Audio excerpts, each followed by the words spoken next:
يا أيها الذين آمنوا ادخلوا في السلم كافة.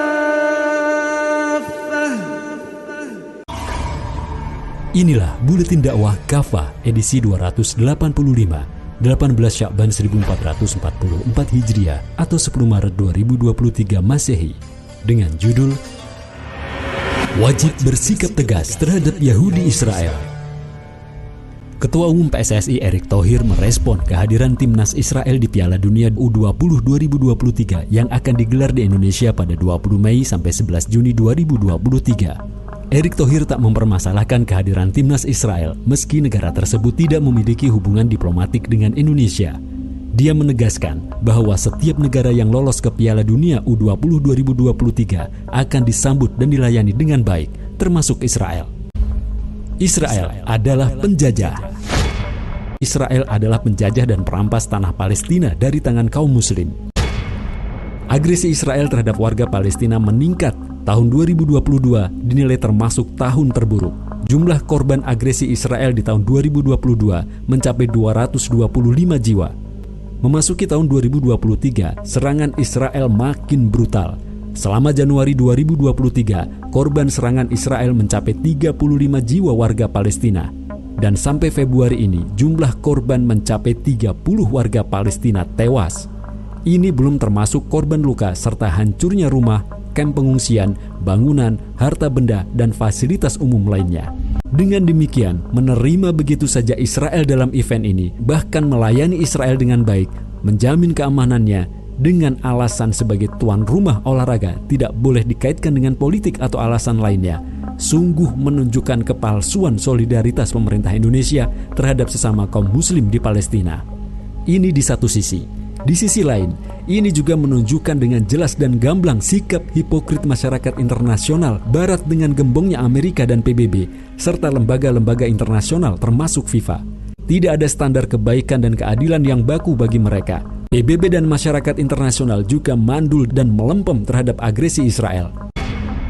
Terus bercokoknya Israel di bumi Palestina bukanlah karena Israel terlalu kuat dan tidak terkalahkan. Hal itu lebih karena perlindungan dan dukungan Barat, khususnya Amerika terhadap Israel. Tujuannya antara lain untuk melemahkan kaum muslim. Solusi Islam.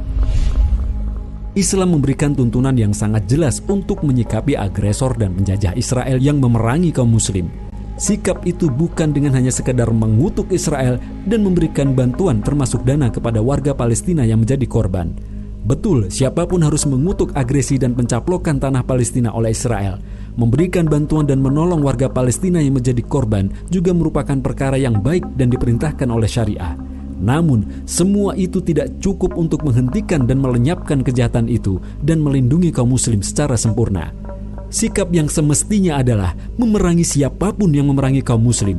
Allah Subhanahu wa Ta'ala memerintahkan, perangilah oleh kalian di jalan Allah orang-orang yang memerangi kalian, tetapi janganlah kalian melampaui batas. Terjemah Quran Surat Al-Baqarah ayat 190. Mengutuk kejahatan Israel adalah suatu keharusan. Demikian juga memberikan bantuan dana dan bantuan lainnya kepada penduduk Palestina serta menolong mereka. Namun demikian, untuk menghentikan kejahatan dan eksistensi Israel itu secara total haruslah dengan jihad fisabilillah. Kaum muslim wajib memerangi musuh Israel. Kaum muslim pun wajib mengusir musuh Israel. Inilah solusi yang disyariatkan oleh Allah Subhanahu wa Ta'ala.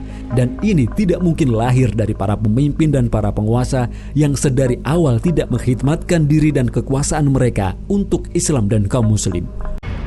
Solusi yang dibutuhkan oleh kaum muslim termasuk untuk menyelesaikan persoalan Israel itu adalah sosok seperti Khalifah Al-Mu'tasim Billah yang segera mengerahkan tentara untuk memenuhi permintaan tolong seorang muslimah yang dianiaya oleh tentara Romawi.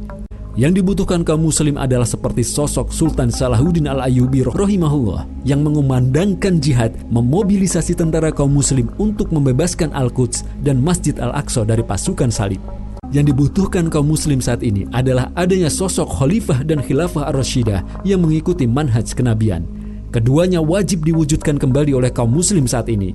Selain untuk menunaikan kewajiban syariah, adanya khilafah juga untuk menyelesaikan berbagai persoalan yang dihadapi kaum muslim.